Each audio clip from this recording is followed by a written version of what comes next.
जो हमारे नौजवानों को अपनी चपेट में ले रहा है, हराम कमाई का फितना। एक नौजवान के पास 10,000 का मोबाइल है, पावरलूम चलाने वाला, छोटा मोटा बिजनेस करने वाला, मेहनत मजदूरी करने वाला नौजवान है। उसे शौक पैदा हुआ मुझे 60-70 हजार का आईफोन लेना है। चादर उसकी छोटी है और पैर उसे पूरा फैलाना है। उसकी औकात और हैसियत से बड़ा उसका शौक है।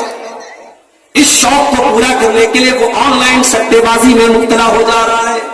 वो ड्रीम 11 पे जाके जुआ खेल रहा है, वो आईपीएल में सट्टा लगा रहा है, वो ऑनलाइन एप्स के जरिए हराम कमाई करके रातों रात अमीर बनना चाहता है। अब जाहिर है जब जुआ है तो जुए में तो दोनों चांस है ना। 1 लाख लगाया, 1 लाख का 2 लाख भी हो सकता है, 1 लाख का 0 भी हो सकता है। अब 1 लाख उसने लगाया कर्जे लेकर के, लोगों से उधार मांग करके, और ड्रीम 11 पे, किसी जुआ के ऐप पे, किसी सट्टे के ऐप पे लगा दिया उसने, पैसा डूब गया। अब कर्जदार उसके घर पे दौड़ रहे, पैसा दे मेरा, और ये दरवाजे कुंडी लगा के घर में बैठा हुआ है। माँ बाप की इज्जत को खतरे में डाला। इसी मऊ की सरजमीन से मुझे दोस्तों ने बताया, बाज नौजवानों ने इसी जुए और सट्टेबाजी की लालच में गिरफ्तार होकर खुदकुशी कर ली, आत्महत्या कर ली, सुसाइड कर ली। अरे नौजवानों, ऐसी हराम कमाई के चक्कर में अपने घर वालों के सुकून को बर्बाद मत करो, अपनी जिंदगी को बर्बाद मत करो। प्रॉपर चैनल से पैसा कमाओ। इसी मुल्क में बड़े बड़े उद्योगपति हुए, बड़े बड़े ताजिर हुए। अभी एक बहुत बड़े हमारे मुल्क के उद्योगपति का इंतकाल हुआ, रतन टाटा, पारसी मजहब के मानने वाले थे। हमारे मुल्क में पारसी लोग बहुत छोटी तादाद में है, बड़ी छोटी कम्युनिटी है, मगर आज पारसी लोग बड़े पैसे वाले हैं। इसी मुल्क में जैन मजहब के मानने वाले बड़े थोड़े से हैं, मगर बहुत पैसे कमाने वाले लोग हैं। मेरे भाइयों, इस्लाम आपको माल कमाने से मना नहीं करता। खूब पैसे कमाओ, हलाल और प्रॉपर चैनल से, हलाल तरीके से पैसे कमाओ। हराम तरीके से पैसे कमाना इस दौर का बहुत बड़ा फितना है। और आप जब इंटरनेट चलाएंगे, जब मोबाइल चलाएंगे, बड़े बड़े फिल्म स्टार प्रचार करेंगे जुए का, बड़े बड़े सेलिब्रिटी प्रचार करेंगे हराम कारोबार का।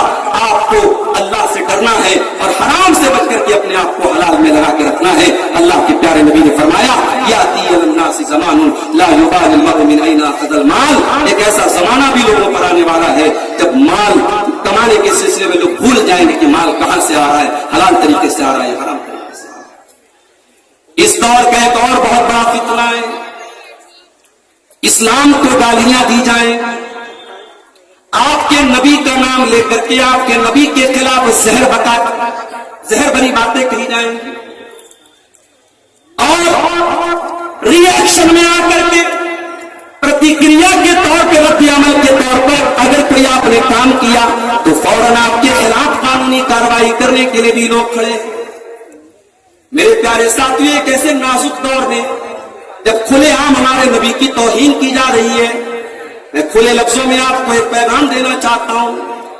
हमें कोई गाली दे दे, हमारे माँ बाप को कोई बुरा भला कह दे, हमारे ऊपर कीचड़ उछाल दे कि हमारा जाती मामला है, लेकिन अगर कोई हमारे नबी के खिलाफ उल्टे सीधे जुमले बोल दे, और अगर अपने नबी के खिलाफ तो गंदे और घिनौने जुमले सुनने के बाद भी आपको अपने दिल में कोई हलचल महसूस ना हो, आपके दिल को कोई तकलीफ महसूस ना हो, आपको अपने दिलो दिमाग में कोई गुस्सा महसूस ना हो, तो मेरे भाइयों, इसका मतलब यह हुआ कि दिल के अंदर, सीने के अंदर ईमान कहीं न कहीं मुर्दा हो रहा है।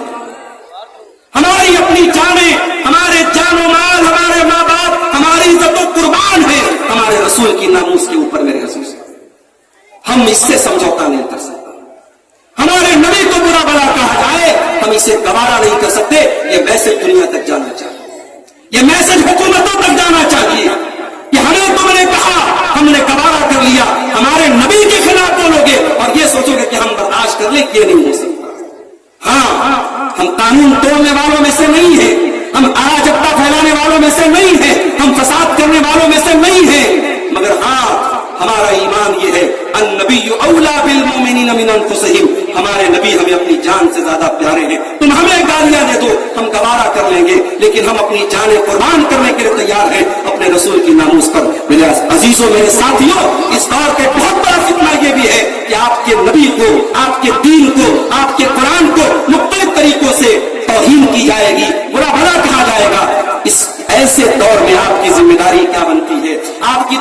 बड़ी जिम्मेदारी है। एक तो ये है कि आप दुनिया के सामने कुरान का सही इंट्रोडक्शन पेश करें, आप दुनिया के सामने नबी की सही सीरत पेश करें। ये नबी को गाली बकने वाले, ये कुरान को जलाने वाले, इन्होंने कुरान पढ़ा होता तो कभी कुरान को नजर आया होता। मेरे नबी के खिलाफ जहर बकने वालों ने अगर वाकई में मेरे नबी की सीरत को पढ़ा होता तो जैसे महात्मा गांधी ने मेरे नबी की शान में कसीदे पढ़े हैं, जैसे दुनिया के बड़े बड़े लीडरों ने मेरे नबी की शान में कसीदे पढ़े हैं, इन दुश्मनों ने भी पढ़े होते। मसला यही है मेरे भाइयों, इन्होंने नबी को पढ़ा नहीं, इन्होंने नबी को जाना नहीं, और हमने कभी नबी की शान को दुनिया के सामने सही तरीके से बयान नहीं किया।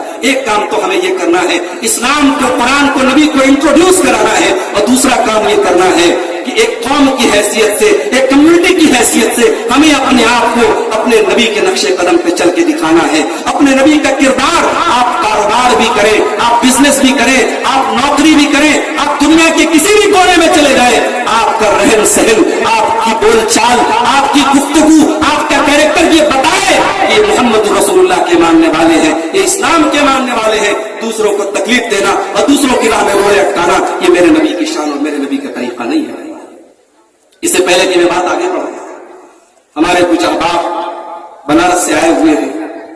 मैं बनारस में भी हाल ही में प्रोग्राम हुआ था आजाद पार्क में, वहां भी मैंने ऐलान किया था कि बनारस में एक मस्जिद की जमीन खरीदी जा रही है।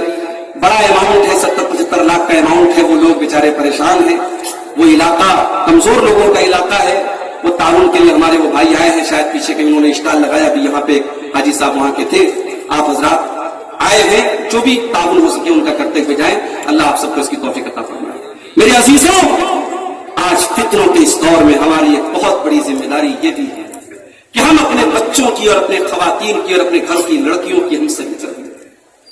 वल्लाह, आज संडे को, इतवार को, किसी भी त्योहार के दिन आप जब बाजारों में और मार्केटों में जब निकलते हैं और कोई मुसलमान औरत, कोई मुसलमान लड़की किसी मुशरिक के साथ, किसी गैर मुस्लिम के साथ, किसी इस्लाम के न मानने वाले के साथ जब वो गलत हरकतें करते हुए या रंगरलियां करते हुए नजर आती है, मेरे भाइयों, तो खून के आंसू होने को दिल चाहता है। गलो गुस्से की एक कैफियत हो जाती है कि हमारी कौम कहां पहुंच गई। मेरे भाइयों, इस्लामी तारीख में ये दौर कभी नहीं देखा गया। हमारी तारीख तो बड़ी रोशन रही है। सलाहुद्दीन अय्यूबी के फौजियों को यहूदियों की लड़कियों ने नंगे होकर और अपने जिस्म को बेपरहना करके उन्हें खरीदने की कोशिश की, उन्हें इस्लाम से बरगश्ता करने की कोशिश की, मगर सलाहुद्दीन अय्यूबी के जो फौजी थे वो तैयार नहीं हुए। उन्होंने इस्लाम को और ईमान का रास्ता नहीं छोड़ा। हमारी तारीख तो बड़े पाक दामन और पाक पास लोगों की तारीख रही है मेरे